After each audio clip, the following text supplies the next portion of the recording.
श्लोक को समझेंगे।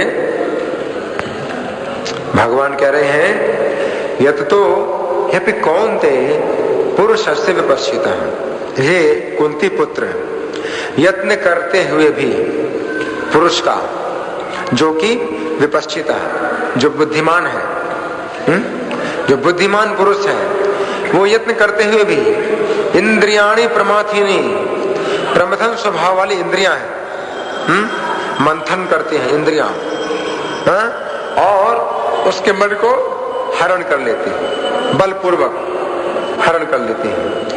हरंती प्रसभम मना, बलपूर्वक उसके मन को हरण कर लेती है, बहुत बुद्धिमान होते हैं भी। तो अब तात्पर्य में हम सुनेंगे प्रभुपाद जी क्या बता रहे हैं। अनेक विद्वान, ऋषि, दार्शनिक तथा अध्यात्मवादी इंद्रियों को वश में करने का प्रयत्न करते हैं, किंतु उनमें से बड़ा भी कभी कभी विचलित मन के कारण इंद्रिय भोग का लक्ष्य बन जाता है। तो प्रभुपाद जी क्या बता रहे हैं कि बहुत से विद्वान हैं और ऋषि हैं और दार्शनिक हैं और अध्यात्मवादी हैं, जो कि इंद्रियों को वश में करने का प्रयत्न करते हैं, लेकिन उनका मन कभी कभी हरण हो जाता है इंद्रियों के द्वारा। तो आज के श्लोक में भगवान उनकी चर्चा कर रहे हैं जो बहुत आगे बढ़े हुए हैं कई प्रकार से, लेकिन बुद्धि स्थिर नहीं है। बुद्धि बहुत है, अंतर है। अर्जुन ने पूछा था स्थिर बुद्धि पुरुष के लक्षण क्या है। जिसकी बुद्धि स्थिर हो तो वो अलग चीज है, बुद्धि का स्थिर होना अलग चीज है और बहुत बुद्धि होना अलग चीज है। तो किसी व्यक्ति की बहुत बुद्धि है तो कई प्रकार के क्षेत्र हैं जिसमें लोग बहुत आगे होते हैं, अलग अलग क्षेत्रों में आगे होते हैं, लेकिन बुद्धि स्थिर नहीं है। आप सुन रहे?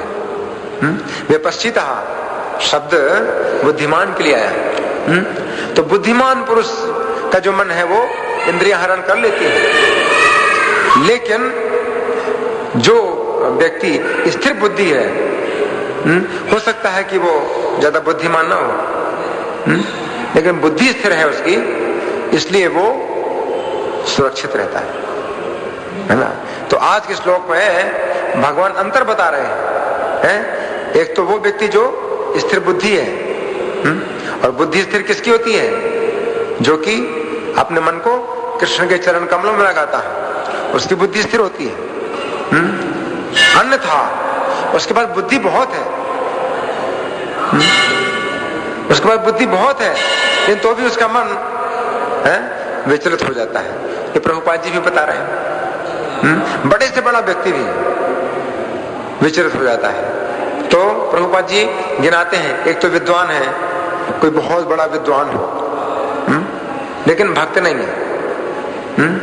बहुत विद्वान है, विद्वत्ता होती है लोगों के अंदर, कई प्रकार के शास्त्रों में वो विद्वान बनते हैं, लेकिन चूंकि भक्त नहीं है इस कारण से उनका मन है हरण हो जाता है। जैसे कि कालिदास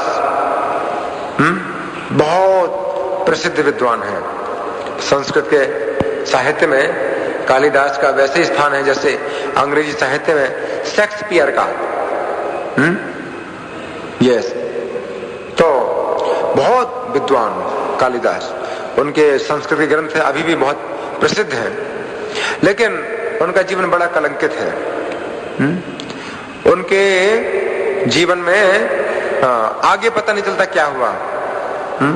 राजा भोज के समय के वो उनकी सभा के जो है विद्वान थे कालिदास, लेकिन बाद में फिर क्या हुआ कुछ पता नहीं।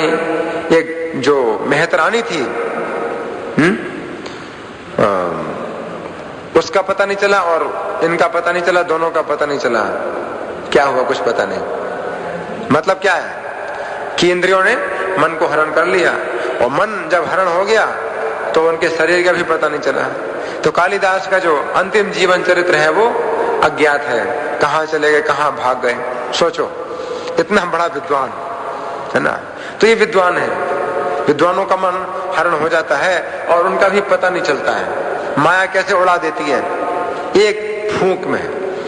ये कहते हैं कि भ्रुकुटी के इशारे से ही उनको उड़ा देती है, उड़ जाते हैं, कुछ पता नहीं चलता। बड़े बड़े विद्वान ऐसे हो जाते हैं। उसी प्रकार से ऋषियों में भी बड़े बड़े ऋषि हैं जिनको कि माया देवी ने उड़ा दिया है ना, एक इशारे से। जैसे कि विश्वामित्र मुनि तो कहते हैं 1000 साल तक तपस्या की, या 10,000 साल या 60,000 साल, जो भी हो, विश्वामित्र मुनि ने तपस्या की है। मेनका उनका तप भंग करने के लिए आए तो उसके चरणों के नूपुर की ध्वनि सुनकर के उनका मन हरण हो गया। विश्वामित्र क्यों? क्योंकि भक्त नहीं थे, है ना। तो बहुत तपस्वी हैं, है ना, बहुत बड़े दार्शनिक, बड़े बड़े दार्शनिक। तो उनका भी जो ना यही हाल है, दार्शनिक है और अध्यात्मवादी है। तो मतलब कहने का यह है कि हर प्रकार के लोग जो अलग अलग क्षेत्रों में बहुत आगे हैं अपने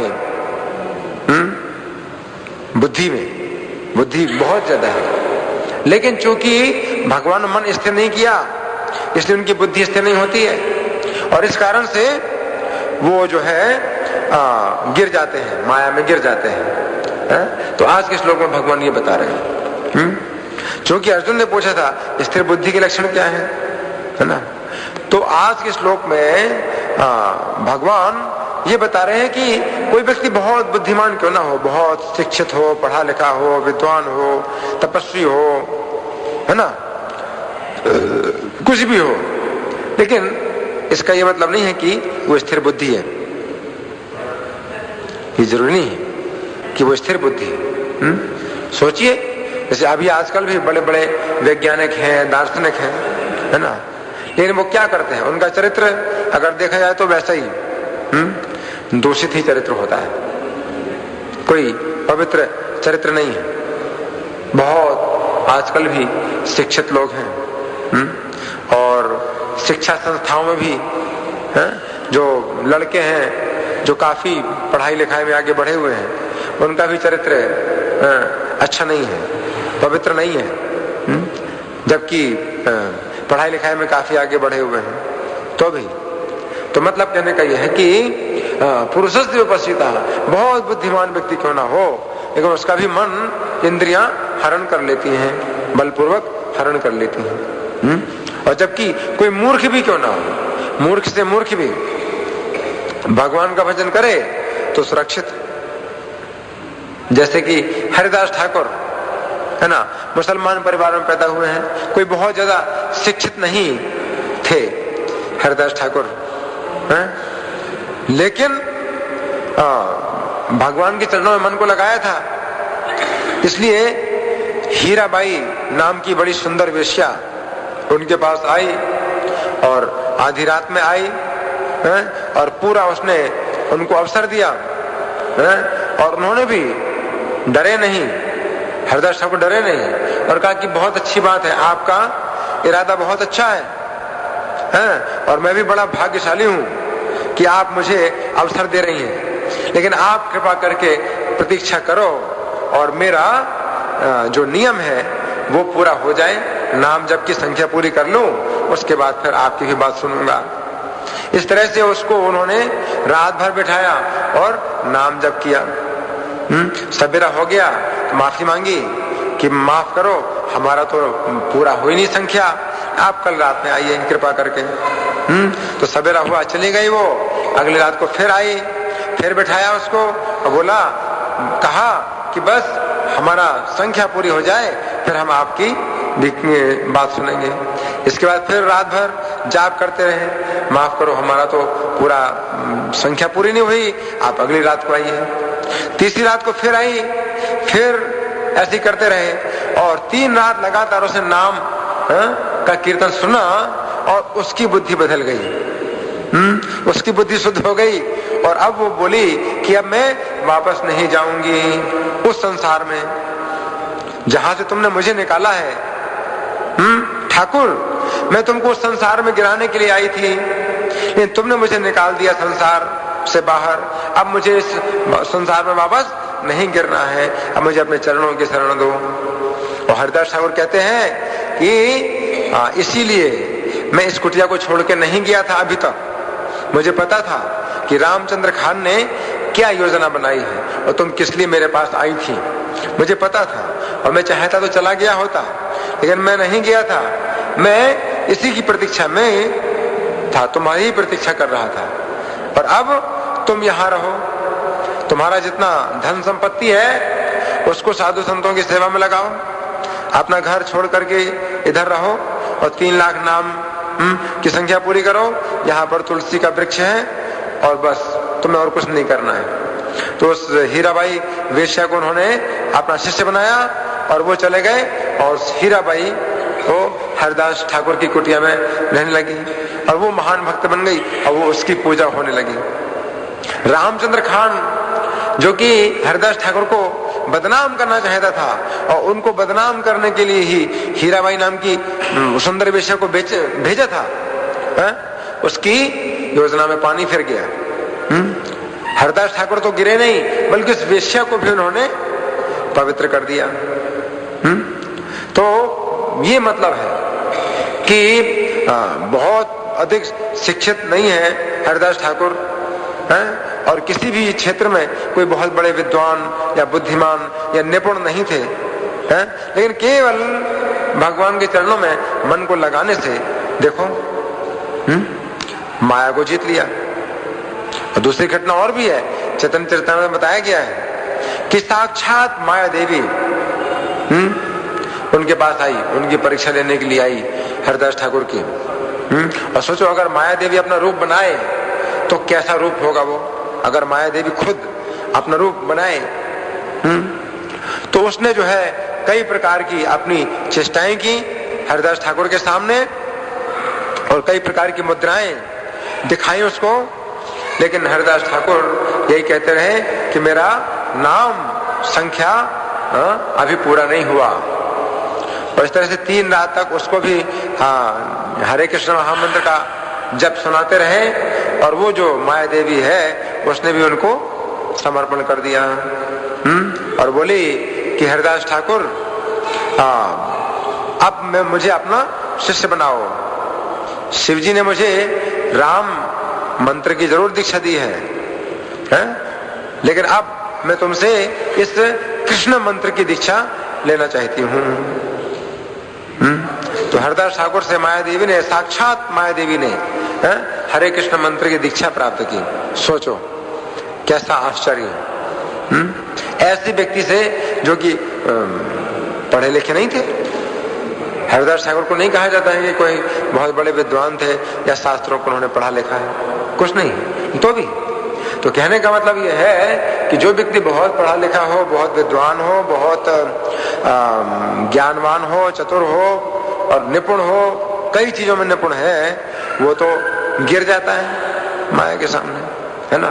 तो आज के श्लोक में भगवान ये बता रहे हैं। तो प्रभुपाद जी ने ये लिखा तात्पर्य में कि किंतु उनमें से बड़ा भी कभी कभी विचलित मन के कारण इंद्रिय भोग का लक्ष्य बन जाता है।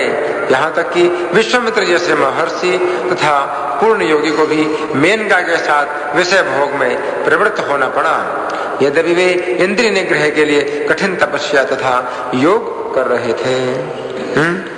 विश्वामित्र जी की तपस्या का उद्देश्य क्या था? तपस्या का उद्देश्य था कि मैं ब्राह्मण बनूं, क्षत्रिय से ब्राह्मण बनना चाहते थे। और ब्राह्मण का मतलब क्या है? ब्राह्मण के स्वाभाविक गुण क्या है? शमो दमस्तपः शौचम शांतिरार्जवम् एव च ज्ञानम विज्ञानम आस्तिक्यम ब्रह्म कर्म स्वभावजम शम दम तप शौच। तो शम का मतलब मन का शमन और दम का अर्थ है इंद्रियों का दमन, है ना। तो वो ब्राह्मण का स्वाभाविक कर्म है, मन को बस में करना, इंद्रियों को बस में करना है। तो ब्राह्मण बनने के लिए विश्वामित्र जी तपस्या कर रहे थे और तो भी उनका ये प्रयास बिल्कुल असफल रहा। मेनका के कारण वो जो है गिर गए। तो प्रभुपाद लिख रहे हैं विश्व इतिहास में इसी तरह के अनेक दृष्टांत हैं। पूर्णतया कृष्ण भावना भावित हुए बिना मन तथा इंद्रियों को वश में कर सकना अत्यंत कठिन है। मन को कृष्ण लगाए बिना मनुष्य ऐसे भौतिक कार्यों बंद नहीं कर सकता। ये क्या बताने प्रभुपाद, मन को जब तक कृष्ण में ना लगाया जाए तब तक व्यक्ति जो है इंद्रियों के जो है वेग को सहन नहीं कर सकता। तो मन जब कृष्ण में लगता है तब उसकी बुद्धि स्थिर होती है? तो देखिए श्लोक संख्या 62 में, इसी अध्याय के श्लोक संख्या 62 में भगवान क्या बता रहे हैं कि ध्याय तो विषयान पुंसा संगस्ते सुपजायते। जब मन से वो विषयों का ध्यान करता है, कोई व्यक्ति अगर मन से विषयों का ध्यान करता है तो उनमें संग यानी आसक्ति पैदा हो जाती है। संगात संजायते काम, आसक्ति से कामना पैदा होती है, इच्छा पैदा होती है। कामात क्रोधो भी जायते, और उस कामना से क्रोध पैदा होता है ना। कामात क्रोधो भी जायते, जब कामना व्यक्ति की जो है अगर कामना पूरी नहीं होती है तो क्रोध पैदा होता है ना। या जैसे विश्वामित्र जी एक बार तो मेनका के द्वारा गिर गए, लेकिन दूसरी बार फिर रंभा नाम की अप्सरा आई। इंद्र ने फिर भेजा विश्वामित्र जी के पास कि अभी ये दोबारा तपस्या में लगे हैं तो अब तुम जो है इनका पतन करो। तो रंभा बहुत डर रही थी कि बहुत बड़े ऋषि हैं, अगर वो गुस्सा हो गए तो शाप दे देंगे। और ऐसा ही हुआ, इस बार रंभा आई तो विश्वामित्र जी जो है ना समझ गए कि मुझको जो है ये गिराने के लिए आई है, तो उन्होंने बड़ा गुस्से होकर के शाप दे दिया। रंभा को शाप दे दिया। अब याद नहीं आ रहा क्या शाप दिया रंभा को, पत्थर बन जाओ या क्या बन जाओ, कुछ ऐसा शाप दिया रंभा को। लेकिन उस क्रोध के कारण भी वो जो है उनका जो पूरा मन है वो जल रहा था क्रोध की अग्नि में, मतलब अशांत हो गए। तो कामाद क्रोध हो जाए थे। अगर वो व्यक्ति काम को बस में करता है तो फिर क्रोध है पैदा हो जाता है ना। तो क्रोध के कारण भी वो व्यक्ति जो है अपनी साधना से गिर जाता है। तो ये भी मतलब है कामाद क्रोधो भी आए थे। और क्रोधात भवति सम्मोहा, क्रोध से व्यक्ति बिल्कुल सम्मोहित हो जाता है। सम्मोहात स्मृति विभ्रमा, और इस सम्मोहन से यानी पागलपन से स्मरण शक्ति भ्रमित हो जाती है। स्मृति भ्रंशात बुद्धि नाश हो, और स्मृति के भ्रंश होने से बुद्धि का नाश हो जाता है, और बुद्धि के नाश से वो नष्ट हो जाता है, उसका पतन हो जाता है। बुद्धि नाशात प्रणश्यति है। तो इस तरह से बुद्धि के नाश होने से उसका पतन हो जाता है। तो आज के श्लोक में भगवान ये बता रहे हैं कि कोई व्यक्ति बहुत बुद्धिमान क्यों ना हो, ये इंद्रियां उसके मन को हरण कर लेती हैं। तीसरे अध्याय में अर्जुन ने प्रश्न किया कि अथ केन प्रयुक्तोयम पापम चरति पुरुषः, कि मनुष्य किसके द्वारा लगाया हुआ पाप कर्म का आचरण करता है। अनिच्छिन्न पे वार्ष्णे बलादेव नियोजित है। हे वार्ष्णे, वो इसकी इच्छा नहीं है पाप करने की, लेकिन बलपूर्वक जैसे कोई से पाप में लगा रहा हो, ऐसा जो है कौन है जो से पाप में लगा रहा है? तो भगवान क्या कहते हैं, काम एश क्रोध एश रजोगुण समद्भवः। रजोगुण से उत्पन्न हुआ काम क्रोध है। महाशनो महापापमा विद्येन महि वैरिणम, ये इसी को ही शत्रु जानो। रजोगुण से पैदा हुआ काम क्रोध है ना। फिर आगे भगवान कहेंगे इंद्रियाणि मनोबुद्धि अस्याधिष्ठानम उच्यते। ये जो काम रूपी शत्रु है इसका निवास स्थान इंद्रिया मन और बुद्धि है। इंद्रिया मन और बुद्धि इसका निवास स्थान है ना। ये तैर विमोहयते से ज्ञानम आवृत देहीनम, और यहीं से ये शत्रु जो है ज्ञान को ढक करके जीवात्मा को पागल बना देता है।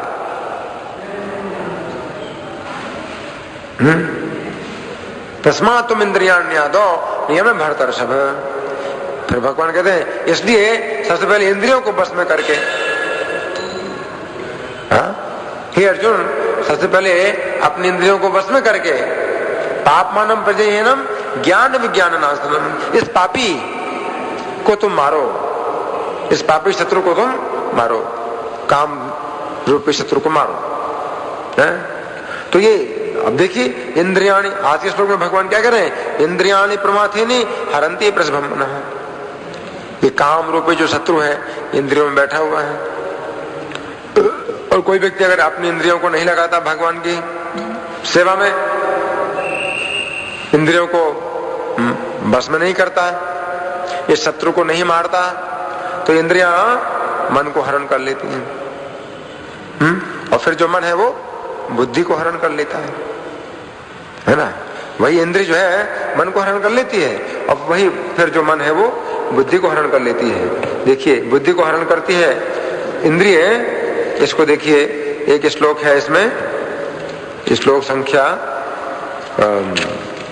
67 इसी अध्याय का श्लोक संख्या 67। इसमें भगवान क्या कहते हैं, आज के श्लोक में तो भगवान ने कहा कि इंद्रियां मन को हरण करती हैं, लेकिन 67वें श्लोक में भगवान ये भी बताते हैं कि उसकी बुद्धि को भी इंद्रियां हरण कर लेती हैं। कैसे? 67वें श्लोक में भगवान कह रहे हैं इंद्रियाणाम ही चरताम यन मनोनु विधीयते। इंद्रियां जो है जो विषयों में लगी हुई हैं, इंद्रियां अपने अपने विषयों में लगी हुई हैं, उन इंद्रियों में से जिस इंद्रिय के साथ मन रहता है, जिस इंद्रिय के साथ मन रहता है, यानी मन भी चिंतन करता है उस विषय का, तो वो इंद्रिय उसकी बुद्धि को हरण कर लेती है। तदस्य हरति प्रज्ञाम, वो इंद्रिय उसकी बुद्धि का हरण कर लेती है। वायुर्नावम एवाम्भसी, जिस प्रकार से वायु नौका को जल में हरण कर लेती है। पानी में जब नाव चलती है तो हवा के द्वारा नाव कहां की कहां ले चली जाती है और पता नहीं चलता, है ना। पानी में पता नहीं चलता कि नाव कहां जा रही है, किस तरफ जा रही है, पता नहीं चलता है। और हवा ले जाती है, कहां से कहां ले जाएगी नौका को, है ना। तो उस प्रकार से जो है पता नहीं चलता है इंद्रिय कैसे बुद्धि का हरण कर लेती है ना। तो इस तरह से आप क्रम समझ सकते हैं कि इंद्रिय, मन और बुद्धि ये क्रम है। जिस इंद्रिय के साथ मन होगा तो मन का हरण जब हो जाता है तो फिर बुद्धि का भी हरण हो जाता है। अच्छा, आगे प्रभुपाद तात्पर्य में क्या लिख रहे हैं हम सुनेंगे।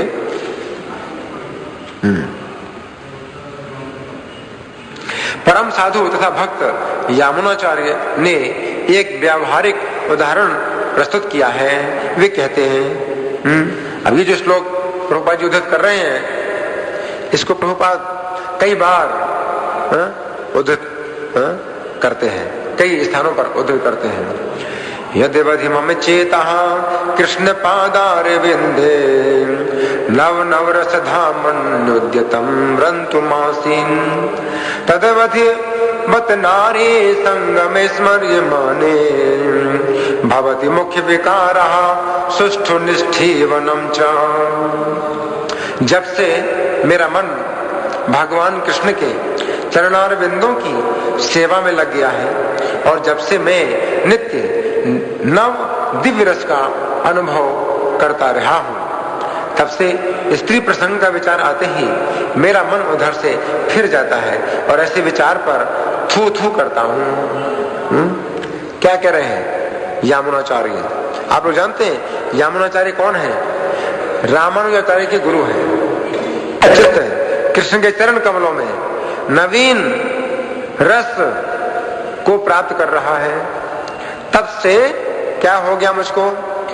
स्त्री का जो सुख है उसकी बात दिमाग में आते ही मुख में विकार पैदा होता है और मैं थूकता हूं, इस विचार पर थूकता हूं।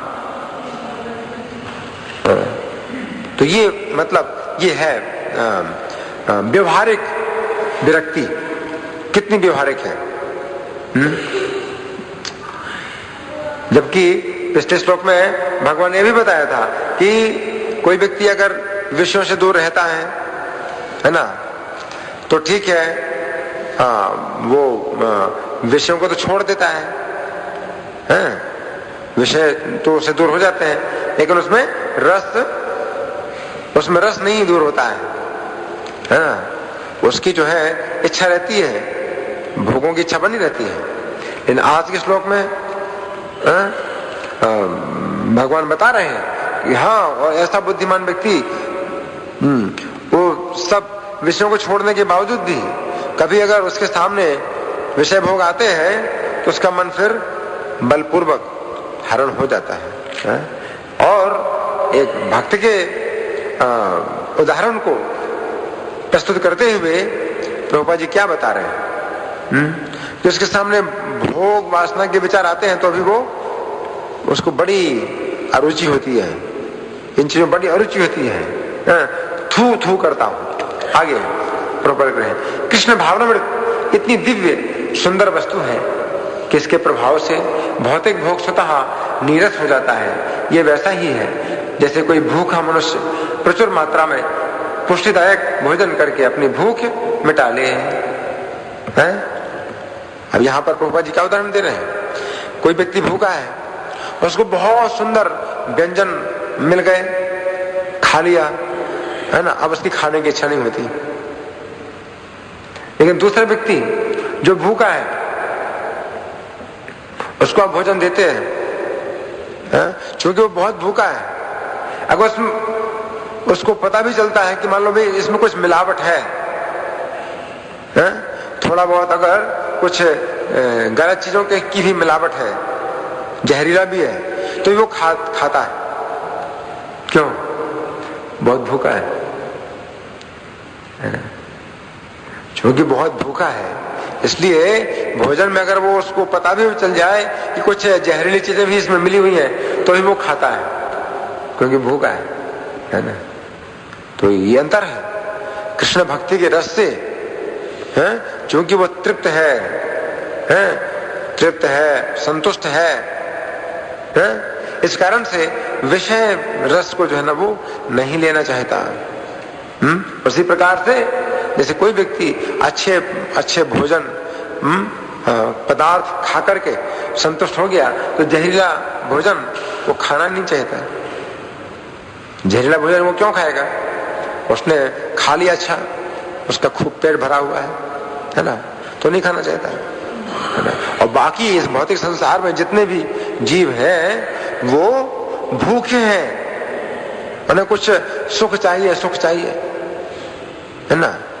तो चूंकि उनको भक्ति का रस नहीं प्राप्त हो रहा है, इसलिए वो विषय रस को भोगना चाहते हैं, जबकि उसमें उनको दुख मिल रहा है। यद्यपि उसको विषय भोगों में दुख की प्राप्ति हो रही है, लेकिन तो भी वो व्यक्ति उन विषयों में फंसा हुआ है और उनको छोड़ नहीं पा रहा है, क्योंकि वो जो कुछ सुख प्राप्त हो रहा है उसको पाना चाहता है। और बदले में कितना भी दुख भोगे, लेकिन वो फिर भी विषयों को नहीं छोड़ता, जबकि वो विषय है। इसलिए कल भी मैंने एक श्लोक उद्धृत किया था शंकराचार्य जी का, सुखतः क्रियते राम भोगा पश्चादंत शरीरे रोगः यद्यपि लोके मरणम शरणम तदपि न मुंजति पापाचरणम। शंकराचार्य कहते हैं कि सुखतः क्रियते राम भोगा, ये जो विषय भोग है उनको तो बहुत मजे से भोगता है, बिना कोई सिखाए, कोई उसको सिखाता नहीं है, नहीं तो भी वो सीख जाता है सब भोगों को भोगना। और पश्चादंत शरीर रोग, और अंत में शरीर में रोग होते हैं, और रोग होने के बावजूद भी और उसको मृत्यु भी दिखाई पड़ रही है ना, इन तो भी वो व्यक्ति पाप का आचरण नहीं छोड़ रहा है, विषय भोग नहीं छोड़ रहा है। उसको मृत्यु दिखाई दे रही तो भी विषय भोग नहीं छोड़ रहा है। कोई शोर नहीं करेगा, कोई बात नहीं करेगा। जैसे कि महाराज पांडु महाराज पांडु को शाप मिला था किंदिम ऋषि के द्वारा, उन्हें शाप मिला था। उन्होंने भूल से किंदिम ऋषि को हरिण समझ करके बाण मार दिया था। कुंती और माद्री उनके साथ थी और उन्होंने निश्चित कर लिया था कि अब किसी प्रकार का भोग नहीं करना है। लेकिन फिर जंगल में जब माद्री को देखा एकांत में, तो जानते हुए भी कि शाप है ऋषि का, और उन्होंने जो है माद्री का आलिंगन किया और उनकी मृत्यु हो गई जानते हुए। ये देखो भगवान बता रहे हैं कि पुरुष से विपश्चिता, व्यक्ति जानता है और जो है बहुत बुद्धिमान है, जानता है, लेकिन इंद्रियों ने मन को हरण कर लिया। जानबूझ करके वो मारे गए, मर गए। इसी प्रकार से महाराज सौदास को भी एक ब्राह्मण ने शाप दिया, क्योंकि वशिष्ठ मुनि के हिसाब से वो 12 साल के लिए राक्षस बन गए। और राक्षस कैसे? नरभक्षी राक्षस, मनुष्य का मांस खाने वाले। तो एक बार रात में जो है ना, एक ब्राह्मण को उन्होंने पकड़ लिया खाने के लिए, और वो ब्राह्मण अपनी पत्नी के साथ था उस समय। तो उनकी पत्नी ने बहुत प्रार्थना की कि अभी हमारे पति को आप मत खाइए, क्योंकि अभी वो ऐसी अवस्था में है। तो आप तो राजा हैं, आप तो ब्राह्मणों की रक्षा करने वाले हैं, आप ऐसा क्यों कर रहे हैं? आपके लिए उचित नहीं है। लेकिन चूंकि राक्षस भाव में थे, तो उन्होंने उस ब्राह्मण को खा लिया।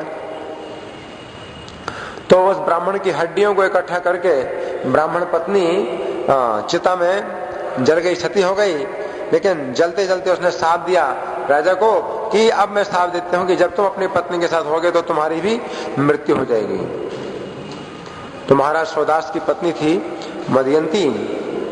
तो जब मदयंती को पता चला, और महाराज सौदास भी जो शाप से जब मुक्त हुए 12 साल के बाद, तो अपने महल में आए और जानते हुए भी कि उन्हें शाप मिला है, वो अपनी पत्नी के पास जब जा रहे थे, तो उनकी पत्नी ने अपने मन को बस में किया और महाराज को रोक दिया कि नहीं नहीं ऐसा मत करिए, और अपने पति की रक्षा कर ली। नहीं तो महाराज सौदास मर गए होते। ये पत्नी ने मना कर दिया कि नहीं ऐसा मत करिए।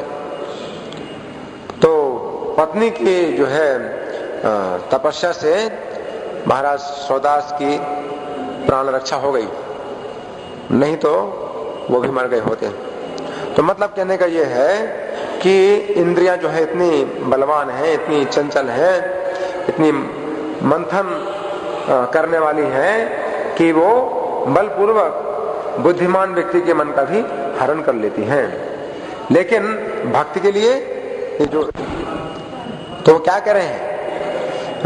दुर्दांत इंद्रिय काल सर्प पटली प्रोत्थात दंष्ट्राय थे। ये इंद्रियां जो दुर्दांत है, मतलब जिनको बस में करना बहुत कठिन है, और ये सर्प सर्पिणी के समान है। इंद्रियां सर्पिणी के समान है ना। लेकिन इनके विषैले दांत ही उखड़ गए, तो अब कोई डर नहीं रहा। अगर सांप के विषैले दांत उखाड़ दिए जाए, तो फिर वो सांप खतरनाक नहीं होता है, और उसको फिर बस में करने की जरूरत नहीं है। वो कितना भी काटे, उसके विषैले दांत निकल गए हैं तो कुछ फर्क नहीं पड़ता है ना। तो इसी प्रकार से इंद्रियों को फिर बस में करने की जरूरत नहीं है।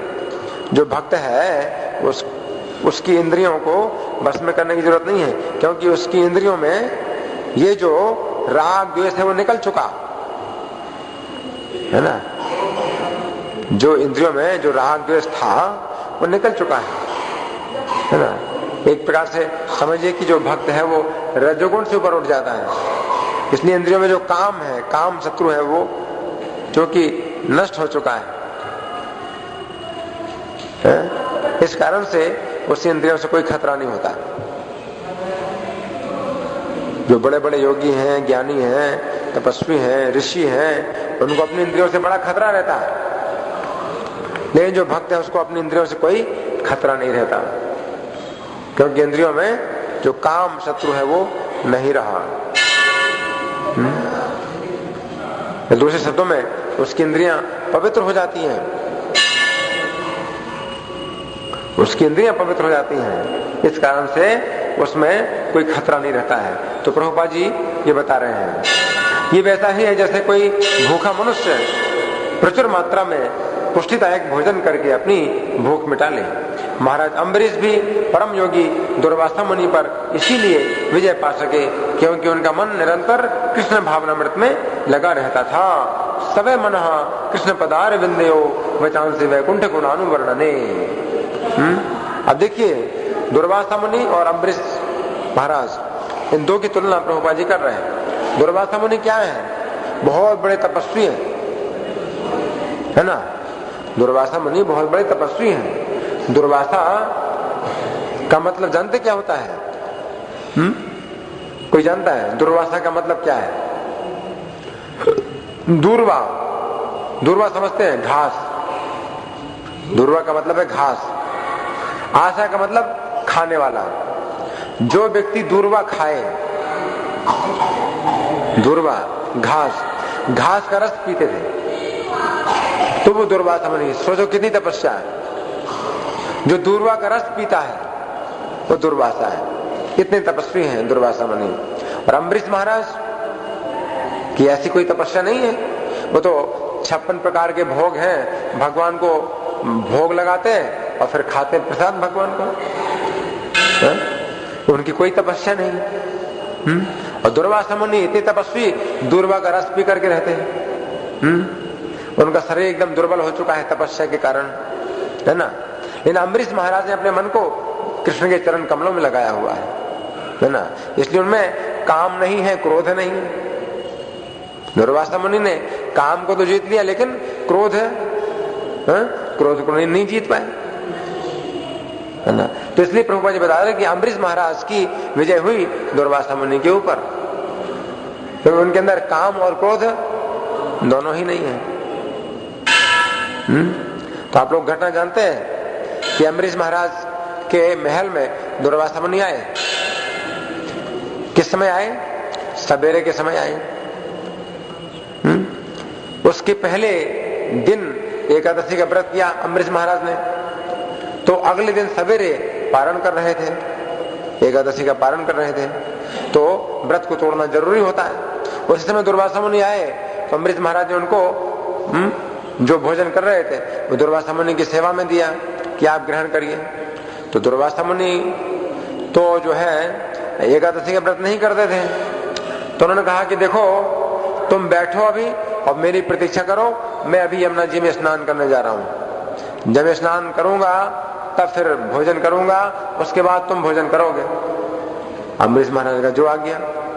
अब जब देर लगा रहे दुर्वासा मुनि, उनको चिंता हुई कि पारण का समय निकल रहा है, क्योंकि पारण का समय हम लोग बताते हैं ना कि भाई इतने बजे से इतने बजे के बीच में ही आपको व्रत तोड़ना है। अब दुर्वासा मुनि अगर देर करें तो अम्बरीश महाराज क्या करें? उनको पारण करना है। तो ब्राह्मणों की सभा बुलाई और ब्राह्मणों के सामने अम्बरीश महाराज ने ये बात रखी कि देखिए अगर मैं पानी पी लूं तो उससे खाया भी माना जाएगा और खाया नहीं भी माना जाएगा।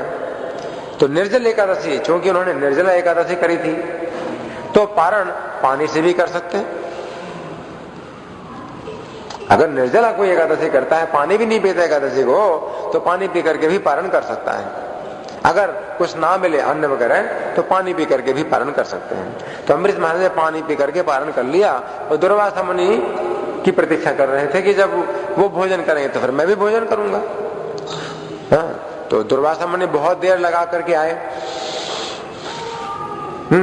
और जब आए बहुत देर से, तो अम्बरीश महाराज की चेष्टाओं से उन्होंने जान लिया कि इसने जल पिया है ना। तो बहुत गुस्सा हुए। तुम इतने दुष्ट हो, तुम बहुत घमंडी हो, मुझे बिना खिलाए पिलाए तुमने जल पिया है, मैं तुम्हें अभी मजा चखाता हूं।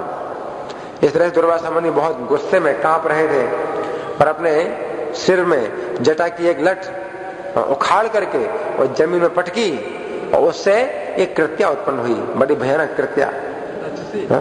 हाँ, अग्नि के समान जलती हुई वो कृत्या, उसके हाथ में त्रिशूल था, अम्बरीश महाराज को मारने के लिए दौड़ी, लेकिन अम्बरीश महाराज को क्रोध भी नहीं है। अब वो विनम्र भाव से खड़े हैं, भाई ये तो ब्राह्मण है, ये तो हमारे पूजनीय है, जो सही बोले या गलत बोले हमें तो इनके सामने झुकना ही है। इस तरह से अम्बरीश महाराज झुके हुए खड़े थे और भगवान का चक्र तुरंत आया और कृत्या को तो तुरंत मार डाला।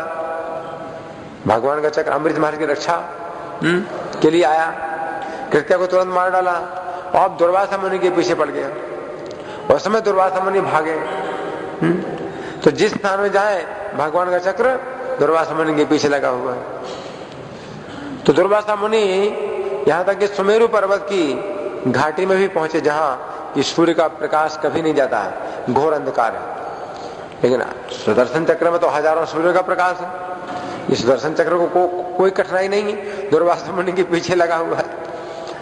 जब दुर्वासा मुनि को कोई जगह नहीं मिली तो शंकर जी के पास गए हैं और कहा त्राही माम त्राही माम।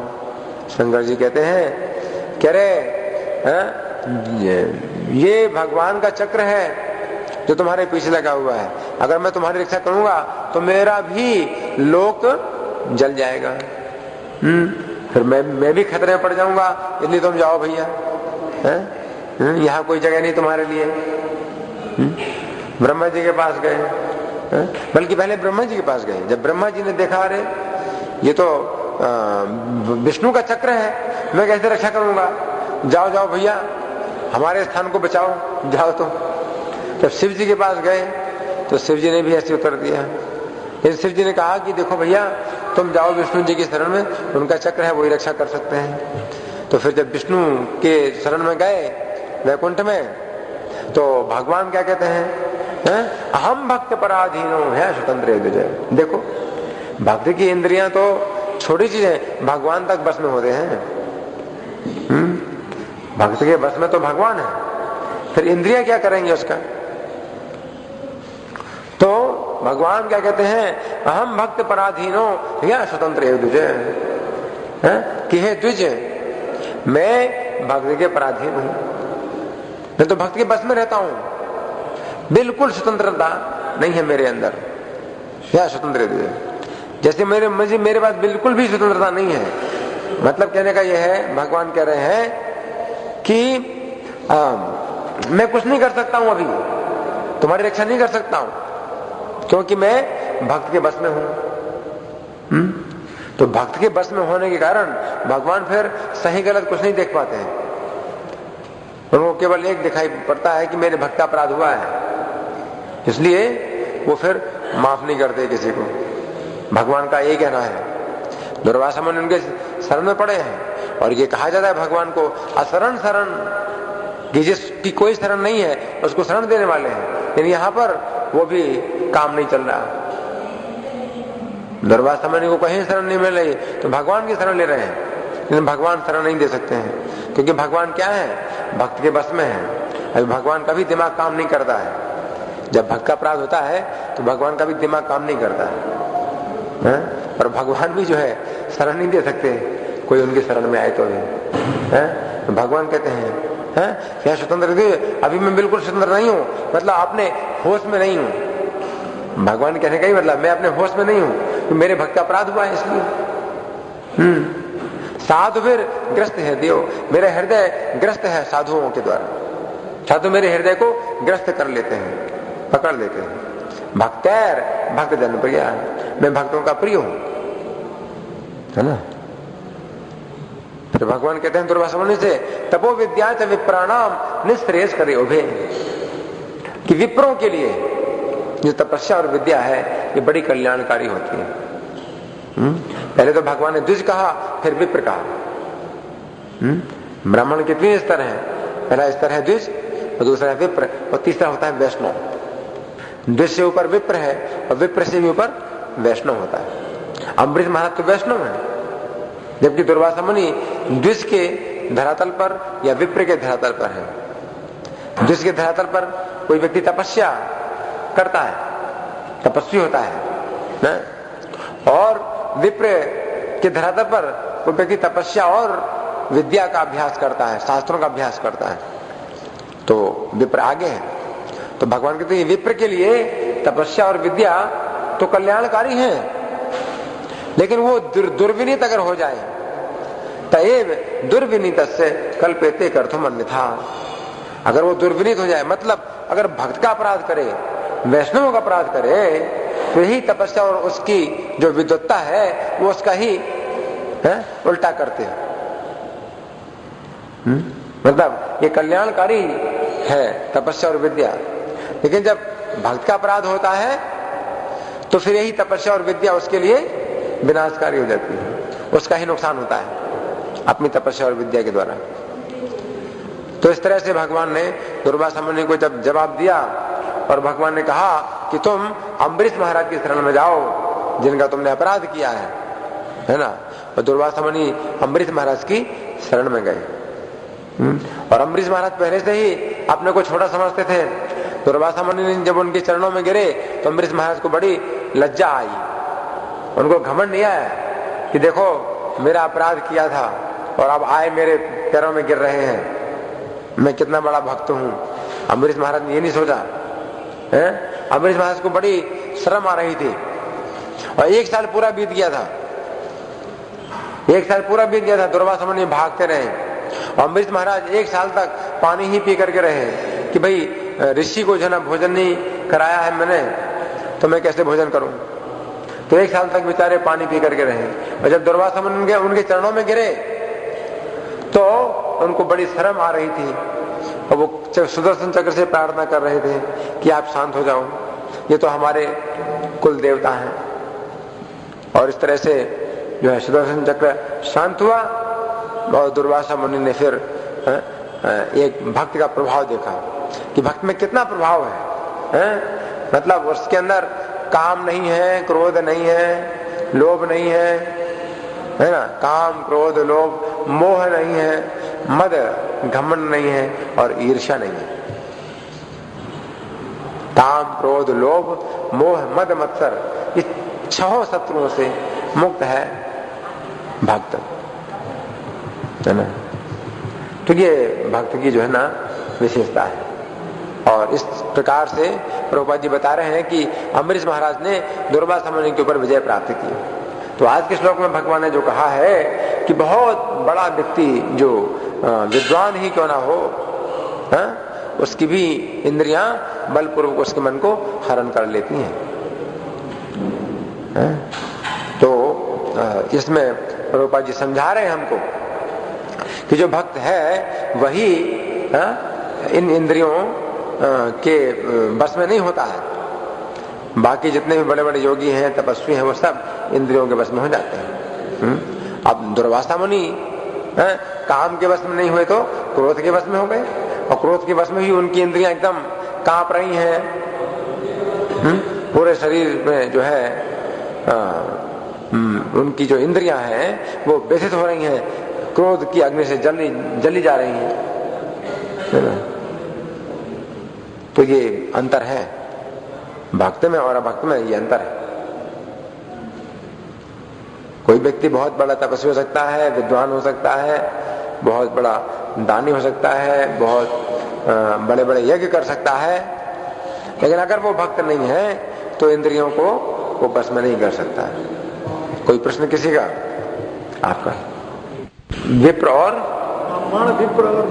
नहीं, द्विज, विप्र, वैष्णव, इनका प्रश्न है। ब्राह्मण के 3 स्तर हैं, ब्राह्मण के 3 स्तर हैं, द्विज, विप्र और वैष्णव। द्विज सबसे पहला धरातल है ब्राह्मण का, जिसमें तपस्या होती है, नियमों का पालन करता है, पवित्रता के नियमों का पालन करता है ना? तपस्या है, पवित्रता है ना? तो ये सब जो है ना द्विज के लक्षण होते हैं। फिर इसके भी आगे कोई यदि ब्राह्मण उन्नति करता है तो विप्र बनता है, और विप्र में ये शास्त्रों का अभ्यास करता है, ज्यादा शास्त्र ज्ञान का अभ्यास करता है तो विद्वान हो जाता है ना? तो विप्र में तपस्या तो होती ही है, लेकिन साथ साथ विद्या भी होती है। है ना, तो वो विप्र कहलाता है। जब कोई व्यक्ति शास्त्रों का अध्ययन करता है और जो है उसमें कुछ अभ्यास करता है शास्त्रों का, है ना, तो ज्यादा आगे बढ़ा हुआ है वो, तो विप्र कहलाता है। और फिर इसके भी ऊपर होता है वैष्णव, जो कि भगवान के प्रति समर्पण करें, है ना, तो उसमें विनम्रता होती है, बहुत विनम्रता होती है वैष्णव में, तो वो ब्राह्मण की सबसे ऊंची स्थिति है वैष्णव में, है ना, भगवान की भक्ति। और कोई प्रश्न किसी का? देखिए, एकादशी का व्रत संभव नहीं है कलयुग में करना। जितने नियम बताए गए हैं उन सब नियमों का पालन नहीं किया जा सकता कलयुग में। लेकिन एकादशी के दिन अन्न खाने में दोष होता है, अन्न खाने में पाप लगता है, तो उससे बचने के लिए हम लोग अन्न नहीं खाते एकादशी के दिन, ठीक है ना। तो हमारे पास जो है ना कोई ज्यादा नियम नहीं है एकादशी के दिन की हम बहुत कुछ नियमों का पालन करें, लेकिन बस यही है कि एकादशी के दिन पवित्र है, उस दिन हम लोग अन्न नहीं खाते हैं और ज्यादा से ज्यादा श्रवण करते हैं, कीर्तन करते हैं, जाप करते हैं, पुस्तकों का अध्ययन करते हैं, है ना। तो यही अपना जो है ज्यादा समय दिया जाए आध्यात्मिक कार्यों में। एकादशी को आप अन्न ना खाइए, अन्न ना खाइए, बाकी आप खा सकते हैं, जैसे दूध है ना, और फल है, फलों का रस है, नींबू पानी है साग, सब्जी, कुट्टू आटा, सिंघाड़े आटा की पोड़ी, साबूदाना, है ना, और वो चावल आते हैं ना, समा के चावल आते हैं, वो ले सकते हैं। तो इस तरह से कई चीजें एकादशी को हम लोग खाते हैं, लेकिन अन्न नहीं, जैसे दाल है, चावल है, आटा है, चपाती है ना, ये नहीं लेना। और फली नहीं लेना, फली, बीन्स, जैसे मटर की फली है, ये भी नहीं लेना। और कोई प्रश्न किसी का? एकादशी भगवान को प्रिय तिथि है, इसकी एक घटना है, भगवान के शरीर से उत्पन्न हुई है, ये एक देवी है। तो चूंकि एकादशी के दिन वो उत्पन्न हुई थी भगवान के शरीर से, और भगवान के शत्रु मुर का उसने वध किया था, तो इसलिए भगवान ने उसको वरदान दिया कि आज की तिथि ये तुम्हारी तिथि है। भगवान ने वो तिथि, एकादशी तिथि, उस देवी को दे दी और कहा कि आज से तुम एकादशी के नाम से तुम लोक में प्रसिद्ध होगी, और जो लोग तुम्हारा व्रत करेंगे जीवन भर, तो इस जीवन के अंत में वे मेरे धाम में आएंगे। तो इस तरह से भगवान को प्रसन्न करने का एक बहुत अच्छा उपाय एकादशी का व्रत करना है। रासमुनि के बारे में कथा है, ये गर्ग संहिता में आती है कि भगवान रात में गोपियों के घर जाते थे, तो एक बार रात में देर से आए, तो गोपियों ने कहा कि आप इतनी देर से आए, आपकी प्रतीक्षा हमें तो बहुत कष्टदायक मालूम पड़ती है, आपने देर क्यों लगाई? तो भगवान कहते हैं कि मैं दुर्वासा मुनि की सेवा कर रहा था, वो मेरे गुरु हैं। तो गोपियों ने कहा कि आप संसार भर के गुरु हैं, आपके भी गुरु हैं क्या? भगवान कहते हैं हाँ, मेरे भी गुरु हैं। तो गोपियों ने कहा तो हम आपके गुरु का दर्शन करना चाहती हैं, कहां पर है? तो भगवान ने बताया कि जमुना पार करके तुम जाओगी अशोक वन में, वो ठहरे हुए हैं। तो उन्होंने कहा कि ठीक है, अब सवेरे जैसे होए तो हम जमुना जी को पार करें, आपके गुरु का दर्शन करें। लेकिन जमुना जी को कैसे पार करेंगे? भगवान कहते हैं कि कोई दिक्कत नहीं जमुना पार करने में, केवल इतना कह देना यदि कृष्ण बाल ब्रह्मचारी है तो जमुना जी हमें मार्ग दे दें। तो गोपियों ने कहा ठीक है। तो जब जमुना जी के सामने गई और कहा कि यदि कृष्ण बाल ब्रह्मचारी हो तो जमुना जी हमको रास्ता दे दीजिए। तो जमुना जी ने रास्ता दे दिया और गोपियां ऐसे चली जैसे कि पैर भी उनके भीगे नहीं, बड़े आराम से जमुना जी को पार कर लिया। अब वहां दुर्वासा मुनि के दर्शन किए तो अपने अपने हाथों में पूरा भोजन के थाल लेके आई थी। तो सब लड़ रही आपस में और सब कहते हैं कि पहले मैं खिलाऊंगी, पहले मैं खिलाऊंगी। दुर्वासा मुनि ने देखा कह रहे सब लड़ रही हैं, तो बोले नहीं नहीं तुम लोग लड़ो नहीं, मैं अपना बड़ा मुंह खोल देता हूं और मेरे मुंह में अपने थाल सब पलट दो, अपने थाल का जितना भोजन है सब मेरे मुंह में डाल दो, एक साथ डाल दो। तो करोड़ों गोपियां थी, तो करोड़ों थाल इकट्ठा उन्होंने अपने मुंह में डलवा लिया और खा गए। बहुत दिनों के भूखे थे, सब खा गए। गोपियां बड़ी प्रसन्न हुई। इसके बाद फिर गोपियां चिंता में पड़ गई कि अब जमुना जी कैसे पार करें। उधर से तो पार कर लिया था जमुना जी को, जैसे कृष्ण ने जैसा बताया वैसा किया, अब यहां कैसे पार करें। तो दुर्वासा मुनि बोले कि कोई दिक्कत नहीं जमुना पार करने में। जमुना जी से ये कह दो कि दुर्वासा मुनि अगर केवल दूर्वा खाते हैं और कुछ नहीं खाते तो जमुना जी रास्ता दे दीजिए। तो जब उन्होंने ऐसा बोला तो जमुना जी ने रास्ता दे दिया और बड़े आराम से जमुना जी को पार कर लिया। अब रात में जब भगवान आए और पूछा बोलो तुम लोगों ने हमारे गुरु के दर्शन किए? बोले हाँ दर्शन तो किए, लेकिन गुरु और चेला दोनों के दोनों मिथ्यावादी हो। दोनों है? आप कहते हो आप बाल ब्रह्मचारी हो, हैं? जबकि आप रात में हमसे मिलने आते हो और आपके गुरुजी करोड़ों थाल खा गए भोजन का और कहते हैं कि दुबा ही केवल खाते हैं। तब भगवान ने उनको उपदेश किया। भगवद गीता के कुछ श्लोक भगवान ने उनको सुनाए उपदेश के रूप में। और भगवान कहते हैं निराशीर यत चित्तात्मा त्यक्त सर्व परिग्रह शारीरम केवलम कर्म कुर्वन्ना आपनोति किल्बिषम्। भगवान कहते हैं कि जिस व्यक्ति को भोगों की आशा नहीं है, सब प्रकार से उसने भोगों को त्याग दिया है, तो शरीर से ही केवल अगर कर्म कर रहा है तो उसको पाप नहीं लगता। भगवान इस तरह से समझाते हैं यदृच्छा लाभ संतुष्टो द्वंद्वातीतो विमत्सरः समासिद्धाव सिद्धोचा कृत्वापि न निबध्यते। जो बिना प्रयास के जो कुछ प्राप्त हो जाए उसी में ही संतुष्ट रहे, सुख दुख के द्वंद्व से बिल्कुल अतीत है, ईर्ष्या रहित है, तो वो व्यक्ति कर्म करते हुए भी उस कर्म से नहीं बंधता है। और भगवान कहते हैं कि मैं तुमसे मिलने के लिए आता हूं, इसमें मेरा कोई सुख नहीं है, मैं तुम लोगों के सुख के लिए ही मैं तुम लोगों से मिलता हूं, इसलिए मैं ब्रह्मचारी हूं। इस तरह से भगवान ने जो है स्पष्ट किया और कहा कि दुर्वासा मुनि जो है केवल दूबा का ही रस पीने वाले हैं, लेकिन तुम लोगों के लाभ के लिए ही उन्होंने तुम्हारा भोजन खाया था, इसलिए उन्होंने वास्तव में वो नहीं खाया, अपने भोग के लिए उन्होंने भोजन नहीं खाया, तुम्हारे लाभ के लिए खाया है? तो इसलिए दुर्वासा मुनि में कोई दोष नहीं लगता है भोजन का। इस तरह से उन्होंने समझाया। और कोई प्रश्न किसी का? एक तो अष्टांग योग की समाधि है, ठीक है ना।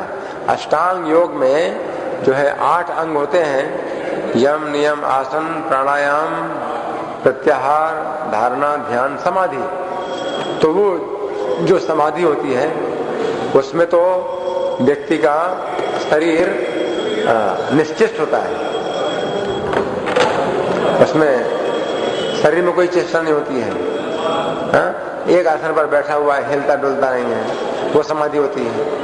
लेकिन जो भगवद गीता में समाधि भगवान ने बतलाई है उसमें तो भगवान ने सब बताया कि वो सब काम करता है। जैसे अर्जुन को भगवान कहते तुम समाधि में स्थित हो और युद्ध करो, है ना। तो जब भक्त अपनी इंद्रियों को भगवान की सेवा में लगाता है तो वो समाधि कराती है। ठीक है, धन्यवाद। ग्रंथराज श्रीमद् भगवद गीता की, जगत गुरु श्रील प्रभुपाद की, श्री श्री राधा पार्षार्थी ललिता विशाखा की, श्री श्री गौंडताय की, श्री श्री सीताराम लक्ष्मण हनुमान की।